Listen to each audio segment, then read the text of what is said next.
I'm Jessie Heredia, and you're listening to Soul Care for the New Mom, a podcast designed with new moms in mind, where we talk about what it looks like to thrive in motherhood as the free, confident, joy-filled women God has called us to be. In today's episode, I am going to be talking about this practice of cultivating more of the life you want out of the life you've been given. And honestly, I feel like this is an especially important and timely topic as we are on week 8 or week 9, I don't even know what week we are on, of this quarantine as a result of the COVID pandemic. I do imagine that many of us are in a situation right now where life has handed us things that we did not want or ask for. You know, I'm thinking about parents who are now having to work from home while also watching their kids because they don't have childcare. I'm thinking about the stay-at-home moms who are now feeling trapped in the house, struggling even more so with how to engage and entertain their little ones every day. I'm thinking about those who have lost their jobs and are literally having to rely on stimulus checks to keep paying their bills. The times that we are living in right now are a bit scary, and they're throwing our lives out of their typical routine and stability. But in a kind of odd way, for me, it's not really been so much this pandemic that's felt the most unsettling for me. This past month and a half, it's actually the fact that I am newly pregnant, unexpectedly pregnant, may I add. And that I've been having to wrap my head around what this will mean for me and for our family and even for my business this year. I'll be honest and admit that I was not too happy when I learned that life had handed me this baby. And of course, I do know that this was all part of a far greater plan, and that, God's hand was in this, and God would not have allowed this if he wasn't going to take care of us and bring good out of it. That really is where I stand on this. That is, what I believe. And of course, I will love this baby, even though I'm still not fully happy with the circumstances or the timing that is bringing this baby to us. But all of that to say, when I say life has handed us this, or the life that, or what life has given us, I just want to clarify that I'm not at all wanting to diminish the sovereignty and the goodness of God. I do not at all want to diminish that. But really, I just want to use language that I know people can relate to.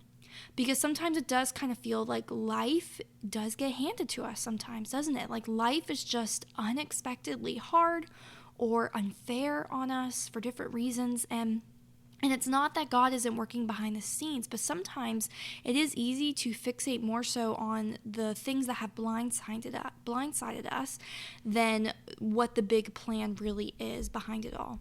So regardless of whether you're the type of person who immediately attributes events or circumstances to God, or if you're the type of person who sees life as being a little more random, but God still somehow is able to use those random, unexpected things for good, regardless of which camp you fall into, I do think this episode will be encouraging and empowering to you if you allow it to be, because I want to help you take more ownership of your life to the point where events and circumstances don't shake you. They don't deter you. They don't feel quite as unsettling. So I imagine that this episode will be relevant to everybody who's listening for many different reasons. Maybe right now you are dealing with unexpected bills or an unexpected large expense. Maybe you are in the middle of a move, or somebody in your family is dealing with sickness or a chronic illness.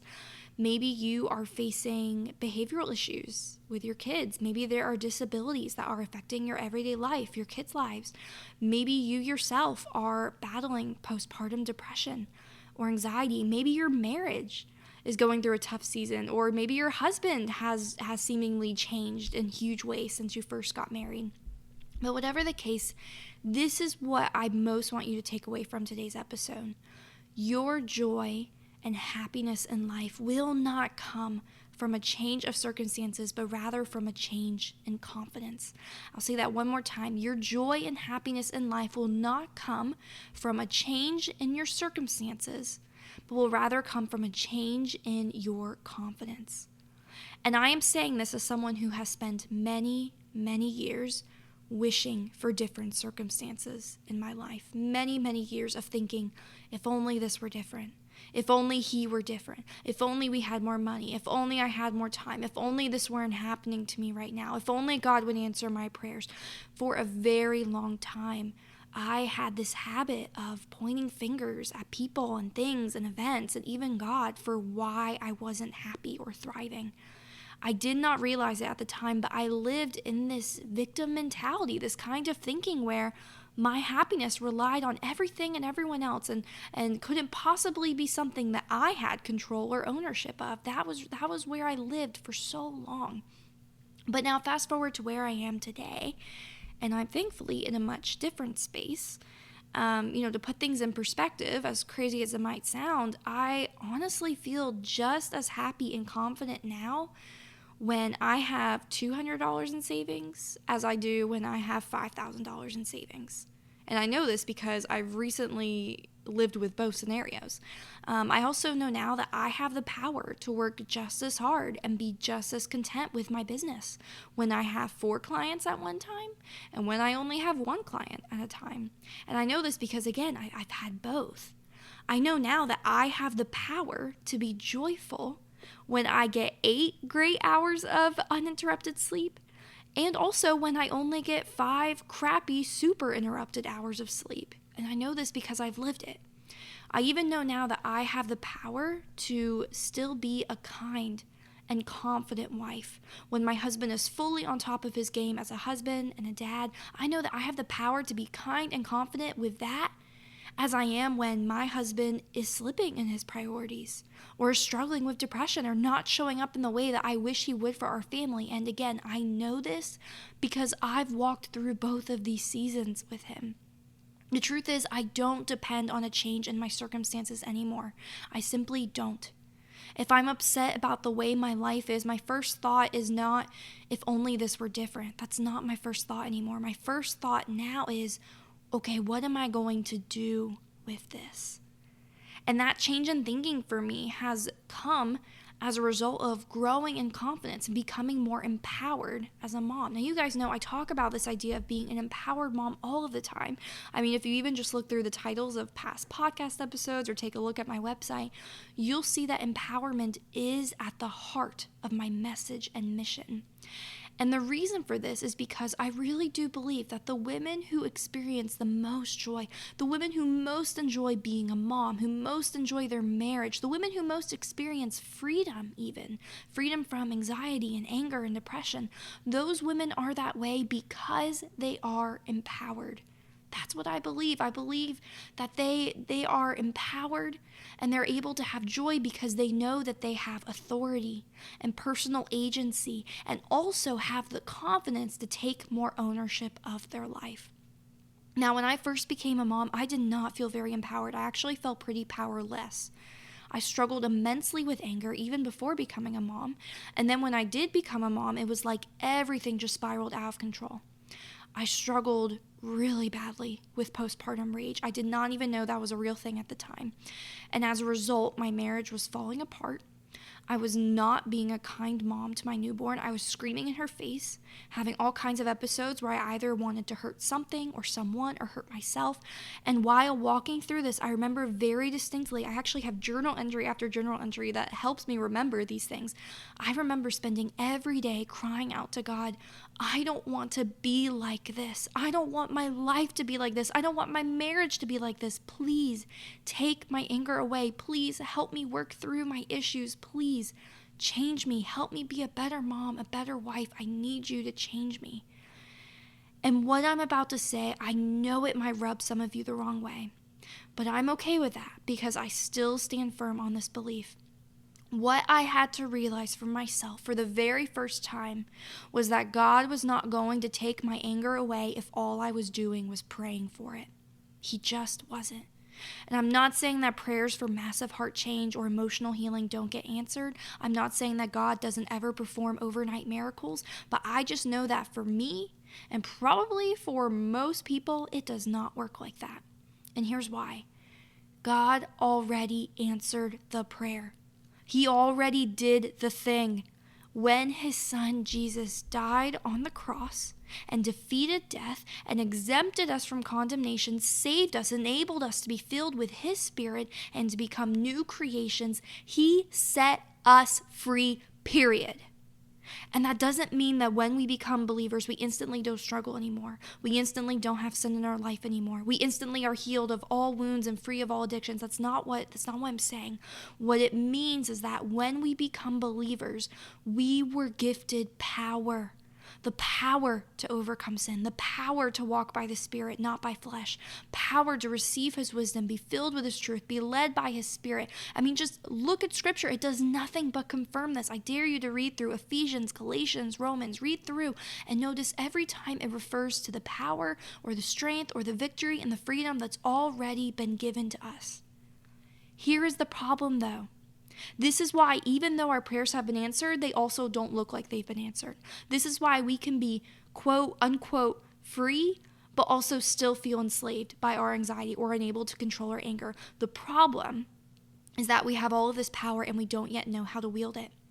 We maybe haven't even ever tried to wield it, especially if you, like me, have just grown accustomed to being more of the victim, to pointing fingers, to feeling helpless and powerless and stuck. The problem is that we've been offered freedom and abundance in Jesus, and we don't know how to fully receive it just yet.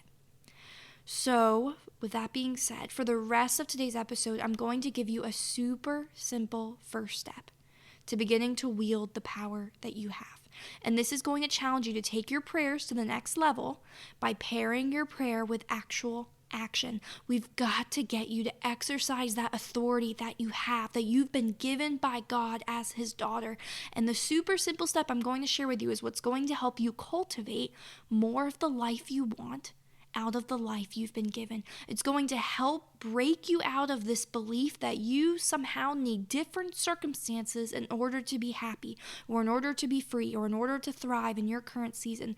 It's going to help you instead have a different level of confidence, which ultimately is what matters most, which is what really moves the needle forward. Now, what I want to share with you is a practice that I use so regularly. I have been for years. It's changed my life tremendously. And it's this super simple practice. You're going to laugh when I say it, but it's the super simple practice that's just called listing your options. And what this practice does is it enables you to find a creative solution to everything. Everything. In our house, listing our options is something that we do all the time, pretty much every time that we're up against a new situation we don't know how to handle, or a new struggle with one of our kids, or a struggle in our marriage even, in our relationship, or an unforeseen circumstance that's bringing up stress and anxiety and difficulty. And what listing your options look like is exactly like what it sounds. We take a piece of paper. I usually just use my journal and I list out every option I have for resolving that problem or meeting that need. Now, back when I was a new mom, I started doing this practice at the recommendation of our pastor.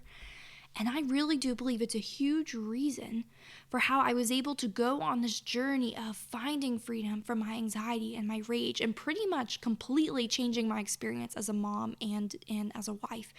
I first started using this practice as a way to deal with the things that were most triggering to my anger. One of those things being my newborn's sleep.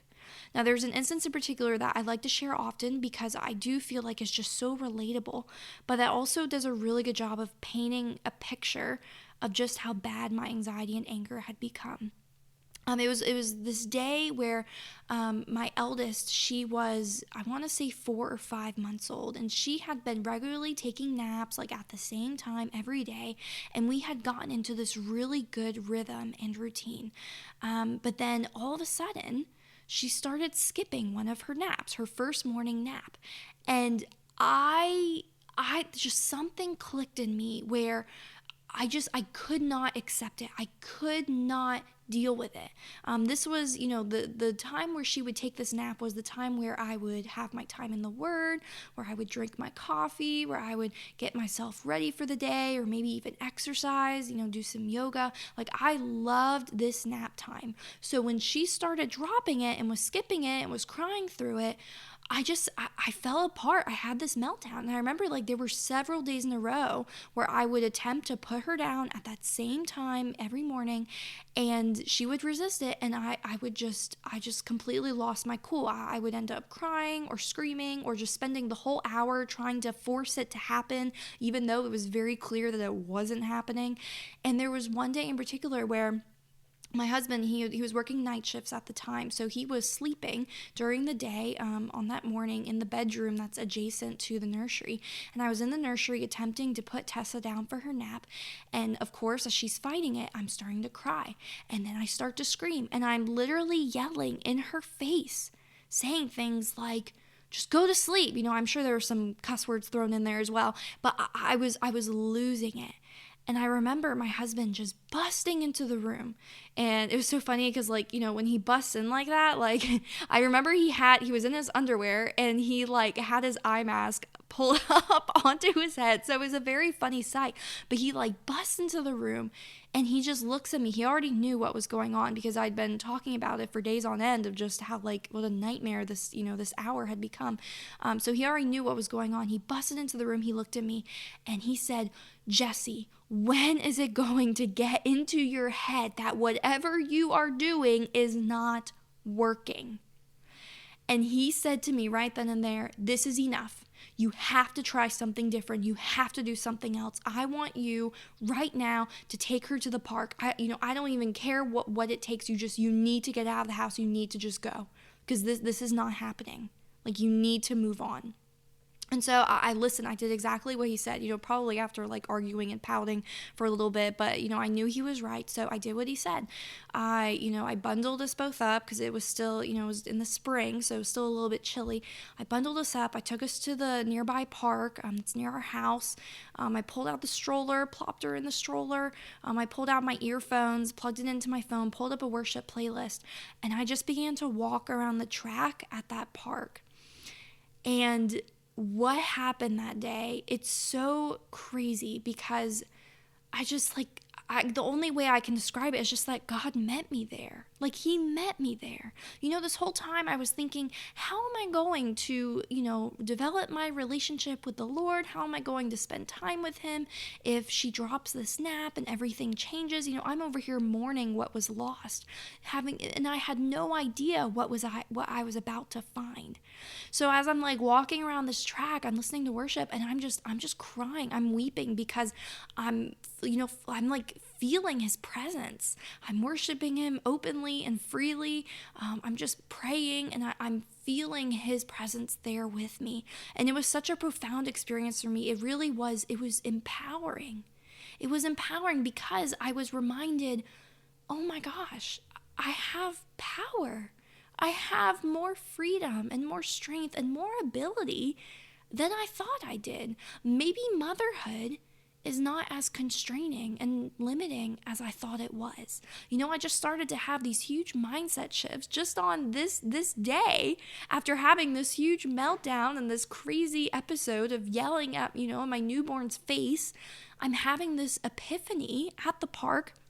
And what ended up happening is that this became like our new morning routine. Every morning now, after my husband came home and we ate breakfast, he would go to bed and I would go straight to the park. And I did this for like well over a year. It was so life-giving for me. And really, like every day, I felt like the Lord was meeting with me. It changed me. It changed me. And, this was when I first, really began to sink into me that I had options. I had options. And every time that I allowed myself to accept these new options, to explore these new options, not even just in this situation, but in multiple other situations that kept happening where I was getting frustrated or upset, every time that I allowed myself to explore new options and try new things and find a creative solution that works, it boosted my confidence. It reminded me I do have that power. There's so many times where this made a world of difference for me in that first year of parenthood, especially. There were times where, we were having a really hard time going to church as a family because, again, our eldest, she was young at the time, and And she was not enjoying the nursery whatsoever. I was getting texts in the middle of the service, like, you need to come get her. She won't stop screaming and crying. We don't know what to do. So we would take her to, we would go to the parents' room where you can sit and watch church on the screen. I remember, like, we did that for several Sundays in a row. And I would just go home and just cry in the car because I'm thinking, this is not what I wanted church to be like. Like, I just wanted to just go to church as a family. I just wanted to, to be stress-free. And I remember, like, we reached a point where we actually stopped going to church for a month or two.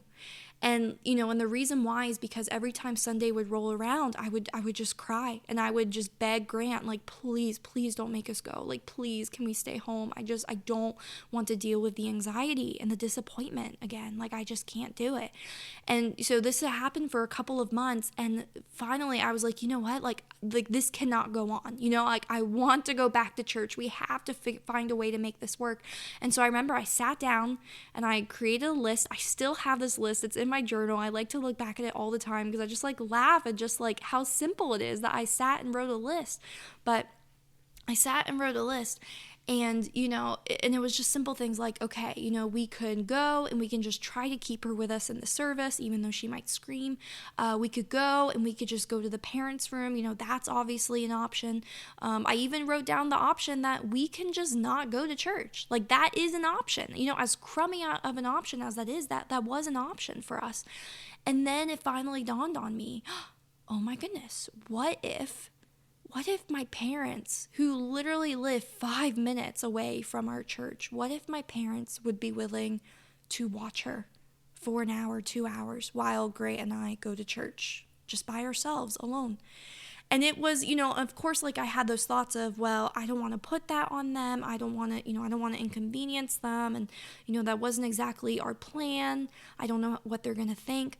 But at this point, I was so tired of feeling defeated and powerless. I knew I had to make a move. I knew I had to try something. So I just asked them. I just explained the situation. I said, we could really use some help. And so for the next 6 to 9 months, I forget how long it was, but they did exactly that. Every Sunday, they would watch Tessa, and Grant and I would get to go to church by ourselves. We actually would walk in and everyone would go, date night, hey, because they knew, we were fighting to come here. We were leaving our baby at home. We changed things up. But the reason we did it is because, again, I didn't want to feel powerless anymore. I wanted to find a way to make this work. And it boosted my confidence. It really did. The anxiety and the lies and the negative thoughts in our head, they will always want us to feel more helpless and more like a victim than we really are. We might think things like, I don't even want to try to fix this, which is usually a lie. Or we might even think there's nothing that can be done to fix this. There's nothing we can do, which is, again, another lie. But this is why listing your options is so powerful. It's because it speaks against those lies and it empowers you to cultivate more of the life that you want, the life that is possible, out of the things that you don't want, the things that life has just kind of handed to you. Bringing everything back to where we are today in the middle of this quarantine and pandemic and social distancing, I know that it is tempting to feel really stuck right now. We're stuck at home. Some of us are stuck with increased work demands, more financial burden, more uncertainty. But listen, even though we might be stuck, I say that with, quotation marks, we might be stuck. We do not have to feel stuck. I don't feel stuck. I'll just be honest. I do not feel stuck one bit. I even have a baby growing inside of me that I did not ask for, plan for, or feel the slightest bit prepared for, and I still don't feel stuck. Because as an empowered mom, as a mom who knows that I have authority and personal agency and can take ownership of my life instead of just pray and wait and hope for my circumstances to change, as that empowered mom, I am always looking for opportunities to cultivate more of the life I want. While we were, on, I think it was week 2 of this quarantine, I finally decided, you know what? I'm going to get myself some childcare. I knew that, school was canceled, and I knew that it was going to most likely be canceled till, the end of the school year. And I was having a really hard time figuring out, how am I going to keep working in the way I've been working? How am I going, to keep, meeting with clients and doing the podcast. Like, how can I do that if, I don't have that childcare that I relied on? It didn't make sense to me. So while we were on week 3 of quarantine, being an empowered mom, looking for opportunities to cultivate more of the life I want, that looked like getting myself some more childcare. We arranged for one of Grant's cousins to come 3 mornings a week. And she has been, and it's just been so tremendously valuable to me. It really has been a lifesaver to me. It's been so amazing, and I've been able to deepen my relationship with her. I've been able to support her, and she is just building this awesome friendship with the girls. They love her. They just always get so excited to see her every Monday, Tuesday, and Wednesday. So that has just been so tremendously helpful to me. And sometimes I think, like, where would I be if I had just said, you know what? Okay, screw it. Like, I guess there's no more school, and I guess everything's just going to have to change, me thrown out the window. I wonder how differently these past 2 months would have been for me, even just emotionally. Also being an empowered mom during this quarantine for me has looked like initiating more community for myself. Now that we, don't have church, Grant and I actually decided to start up a virtual Bible study. And we've been reaching out to people to do double dates through Zoom. There was even a time where I was just freely giving out coaching calls to the women in my Facebook group because I wanted to serve. I wanted to, cultivate that community, and it just felt really good to do that. Instead of feeling stuck in the house with our 2 toddlers all day, every day, Grant and I have actually been getting out a lot. We've been exploring our city most afternoons. We find either some new field that the girls can run in, or we find like strips of closed stores that we can walk by, push the stroller on without having to run into people. We've even made this point to regularly visit this huge bridge that's near our house, and we just let the girls run back and forth across this bridge as many times as we can, so that they can get their energy out, and we have, the chance to be outside and enjoy the scenery, enjoy the sunshine. We've been spending more time in the backyard, and even on the days when it rains, we wait for the rain to let up, and then the girls and I put on our rain boots and we go puddle hunting, which they love, even though almost every time, without fail, Jamie stumbles and falls into the puddles, which gets her completely soaked in gross, muddy rainwater. But the thing is, I just don't care. Like, I'm just happy that we're outside and we're doing things and we're not having to be stuck. More recently, I've also begun waking up before the kids, which I hadn't been for a while because being in first trimester has made me more tired. And I just didn't feel like I could do that regularly. But now I've been waking up earlier again so that I can throw some workout clothes on and grab a quick bite to eat and then head straight to the park, which just actually opened back up by our house, so that I can walk for a mile or 2 on the track while spending time in worship, just like I used to back when I first became a mom. And I cannot tell you how good it feels to do this. It feels so good. It's so refreshing for my soul. And of course, I have to wait until Grant walks through the door from his night shift because I can't leave the girls alone at home. And I also can't dilly-dally because I have to be home within an hour so that he can get his sleep. But regardless of what I've had to do to make it work, I'm making it work because it's something I needed. And it's something that I almost didn't allow myself to have until I finally took the time a little, maybe a week or 2 ago to list out my options. I listed out my options because I had been feeling more distant from God. And a part of me did want to point fingers. I wanted to point fingers at my Bible for not inspiring me. I wanted to point fingers at myself for not knowing how or what to pray for some reason. I even wanted to point fingers at God for feeling elusive to me. But one day I was so tired of feeling this way every time I sat down to pray and read my Bible. So I finally just decided, you know what, I'm gonna list out my options. And the first option that came to mind was get back outside in nature, get back into outdoor worship, just like you did when God met you at that park years ago. That is literally the first thing I wrote. And what do you know, 2 days later, after I wrote that list, and I was still kind of debating, what am I going to do? What am I going to try? What will make things better? I read on Facebook that the track at that park that I loved going to was now open again. And I immediately said to Grant, I'm going to go there. I'm going to find a way to get there. I didn't know how it would fit into my busy schedule, but I found a way. And I know that as I'm sharing these small little tidbits, you might be thinking, okay, well, good for you, Jess. Like, that's great. But my problems are a lot bigger than that. Our opportunities are a lot more limited. I don't have as much time or as much money or as much help that you have. Those might be things that you're thinking. And if that's the case, I get why you feel that way. I really, really do. But just to clarify, just to put things in perspective, truthfully, the only reason that I quote unquote have what I have that you don't have is because I used the power I had been given to make it happen. I didn't just wake up being this. I didn't wake up like this. I had to work for it. I had to make decisions all the time that would get me here. I once had depression too. I once had immense anxiety too. I once couldn't go a full day without spending hours and hours just checked out on the couch while my kid would be crying next to me for attention, but I couldn't even bear the thought of giving it to her. I was once the mom who would wake up and immediately start crying because I just didn't want to face another day of being this cooped up, tired, lonely, stay-at-home mom. And the reason I'm not there anymore is because, again, I used the power I had been given, the power I'd been given by God to cultivate the life I wanted out of the life I had been handed. I joined moms groups to help me with my loneliness. I went to counseling for my anxiety and my postpartum rage. I fasted from Netflix to help me detox from this unhealthy media obsession. I gave up on trying to clean every inch of the house or try to make all those fancy Pinterest meals. I sleep trained my kids when I could not take the middle of the night wakings anymore. I rearranged our budget. I even stopped buying birthday gifts for family and friends so that we could afford other things that we needed and things that we wanted.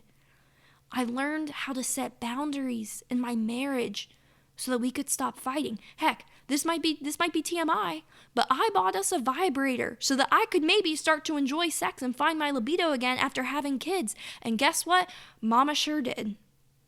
I committed to a new diet and lifestyle that enabled me to lose 50 pounds. 50 pounds easily. 50 pounds easily. I created a podcast for the simple pleasure of having a way to use my gifts and passions.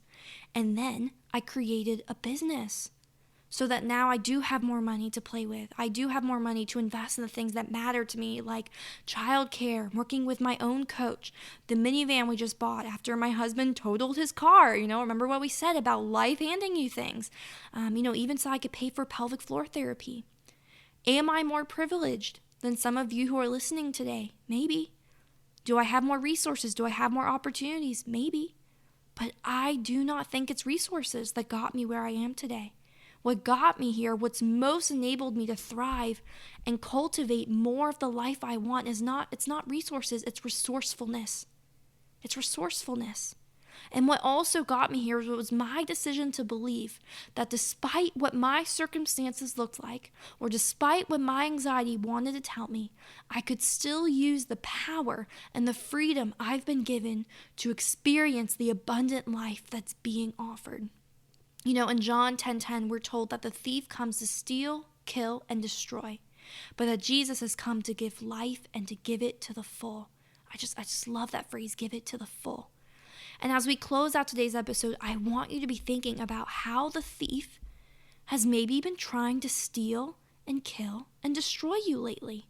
And then I want you to also ask yourself, what am I going to now do to take back what he has stolen?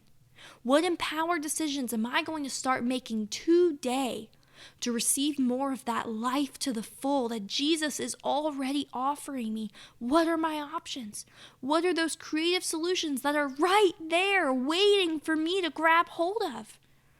Maybe your next empowered decision looks like waking up earlier to work out and take care of yourself because you know that you are worn down from being expected to be on all day, every day as a mom. Maybe it looks like making time to pursue a passion or a dream, even though you may have newborns and toddlers running around like crazy. Maybe that's what it looks like for you. Maybe it even looks like seeking out support and finally getting yourself the help that you need. Now, I don't care, if this is a shameless plug, but I just have to say it.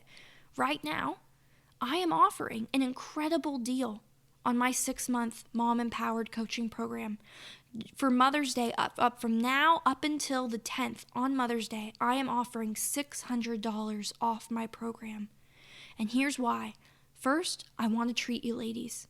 I really do. I was just thinking what's something special that I could offer that's exciting and fun, that would be, just as fun for me as it would be for other women. What can I do for Mother's Day? And I thought, I'm going to make this my program's going to be the most affordable it's been. That's what I want. That's what I want to do. Because ultimately, I do believe that my program is the most valuable thing that some of you ladies can give yourself. So I want you to treat yourself this Mother's Day. But another reason why I'm doing it is because I want to give you an opportunity to move past that barrier of, it's just a little too much out of our budget at the moment. I just want to give you that little push, that little nudge. I want to motivate you to finally make an empowered decision for your emotional wellness. I want to motivate you to have that hard, scary conversation with yourself, or maybe even with your husband, about what you most need right now in this season. And lastly, the reason why I'm offering this is because at the end of this year, Mama is going on maternity leave. So, I have a bun in the oven and this baby's coming. So this month, the month of May, is the last time I can take on 6-month clients. Realistically, it really is. So again, this deal to enroll in my 6-month program, which is just a hugely valuable, just action-packed program, this is a limited time opportunity that will not come again. So I just want to tell you, I just want to remind you that right now you have a choice. If you are not happy with what life has handed you, are you willing to do what it takes to cultivate a life you can thrive in and love? Now, I am firmly convinced that my program can help you step into freedom and abundance and joy in a way you've never experienced. But the truth is, you will only get to reap those results if you make the choice. So if you are thinking, okay, I'm feeling that nudge. Okay, I'm ready to treat myself. Okay, I'm ready to make that next big bold step. I want to invite you to reach out to me. Hop on a free call with me and let's talk about my program and whether it's the right fit for you. I do just want to remind you that this deal for $600 off, it's a steal and it will end on the 10th. So as you're listening to this, you might be thinking, okay, well, I have a little while. No, do not wait. Go ahead and go, click the link in the show notes or go to my website and go ahead and apply for that call so that we can get on the phone together. Especially because, I know that, I have a busy schedule, you have a busy schedule, so let's not wait until last minute. Let's have that conversation now. What can you do today as that empowered mom? Maybe for you it is applying for that call, making that next big move. But either way, I do hope that this episode encouraged you and empowered you. I even hope it challenged you. Heck, I'm okay if it rubbed you the wrong way. And if you did enjoy listening, I really would love to know. So if you would, do me a favor and take a screenshot and put it up in your Insta stories and tag me at Soul Care for the New Mom, because I just love knowing that you guys are listening. It really does excite me and it always makes my day. I do just want to close out today's episode by saying thank you. Just thank you for listening. Thank you for every way that you guys have supported me. I do know that this business would be nowhere. This podcast would be nothing. This ministry would not exist without my community. So lastly, before we close out, I just want to say again, thank you.